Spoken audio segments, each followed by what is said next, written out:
väga huvitav. Sakiline keere, esimest korda, mis see tähendab?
Nice.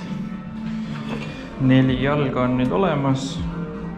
Nii ma arvutasin siis välja, et niipidi on 117 sentimeetrit. Nii tuleb 3 tükki. Alla 2 ja taha üles 1. Ja siis niipidi läheb neid vaheposte 4 tükki. Alla 2 ja üles 2 ja need on siis 67 sentimeetrit pikad. Ehk siis nüüd tuleb saele valu anda ja siin saagima hakata neid. 17. Tõmbame ikka siit nurgikuga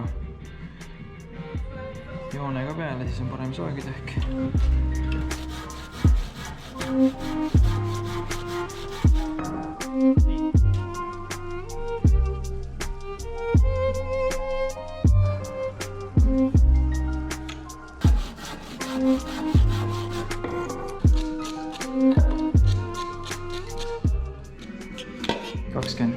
millimeetrit peaks siit otstest võtma.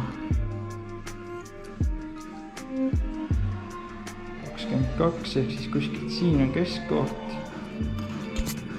Ja siis paneme niimoodi.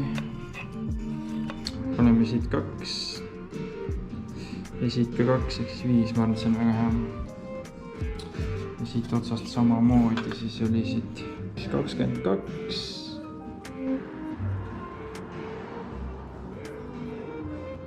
Viis ja 2. Super.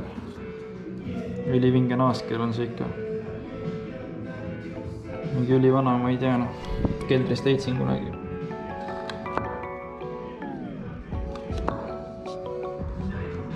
Vaata akut. Akutöörist jätab ikka paremini akuga. Vana enam. Nii, kuidas me teeme seda asja, et see normaalselt kuidagi õnnestuks meil.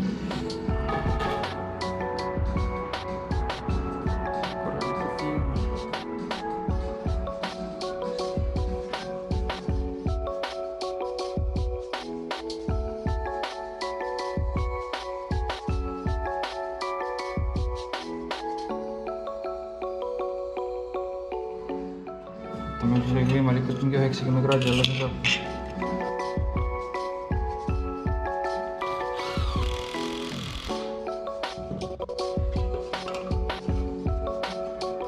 Hetkel ta küll 90 kraadi veel ei ole, aga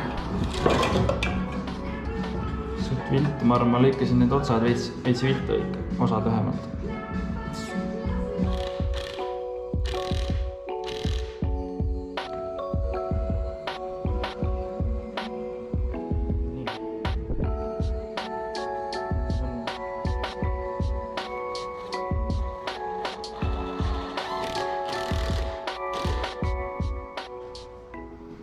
Kõva raamik on.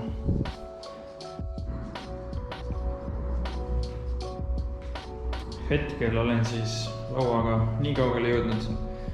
Panin selle ristkülika sinna maha ära ja siis need lauad siia paika või need lauajalad tähendab. Seda ma ei viitsinud filmida, kuna sellega oli siin suht palju jebimist. Et et mis probleem oli siis see, et kui ma neid ristkõllikuid lõikasin siin või neid russe, siis ma ei lõikanud neid päris 90 kraadi alla, nagu siit näha on. Et kõik nurgad on põhimõtteliselt sellised kehvavõitu.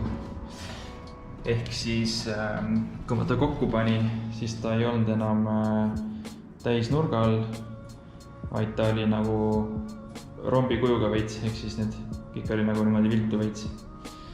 Ja siis jäid muud üle, kui see kohe kruvidega selle lauaplatiga kinni lasta siit ja nende kahega panin siit kinni ja siis lükkasin ta täis nurga alla ja lasin siit poolt ka kinni kohe. Et hetkel ta peaks vist suht enam-vähem olema, et küll ma siis murgiku võtan. No veits on ikka, aga see ei ole väga kriitiline. Siit on päris hea näiteks. Siin ei ole mingit lõtku sees. No siin veits on okei. See on pohve tegelikult. Ja siis panin need jalad siia külge.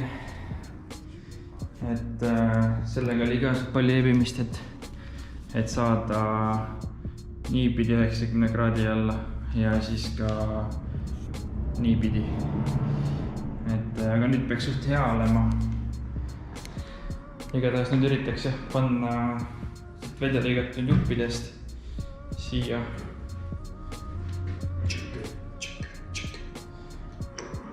Ja siis, kui põrand on ebaühtlane, siin suht kõigub veitse, et siis saab siit igat erinevat laua jalga nii-öelda regullida seda kõrgust täpselt paika. Et see peaks suht okei olema.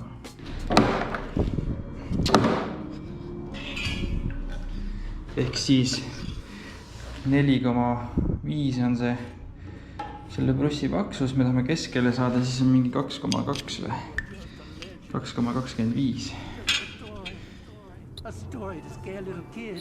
2,2. Nii. Ja siis 2,8 ühest otsast. Niimoodi. Siit. Ja 1,8 oli vist. See ei ole nii kriitiline jällegi. Ma ütlen iga asja kohta, et see ei ole väga kriitiline värki, aga pärast on see, et see laud on mingi ülikõver. Aga see pole kriitiline ja liimi.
Paneks liimi ja annaks paari uga-tugaga kinni taga.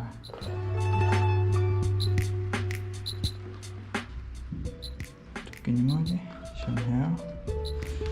Siia samamoodi.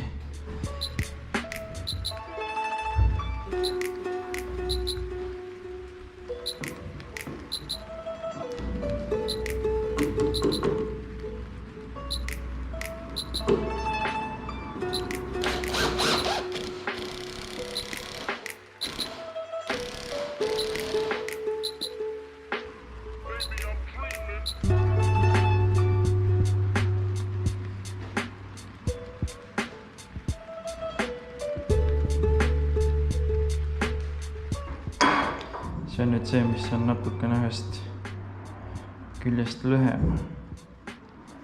Super. Siukene ta on.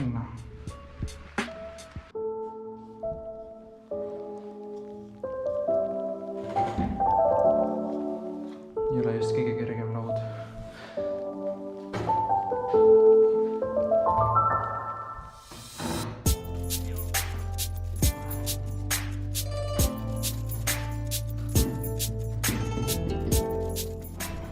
Suht normaalne. Kus on lood? Pisike lood.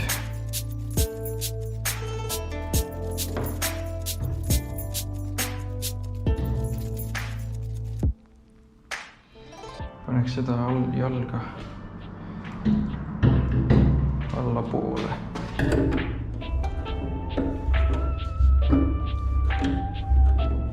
Vaata, mis see kõrgus on.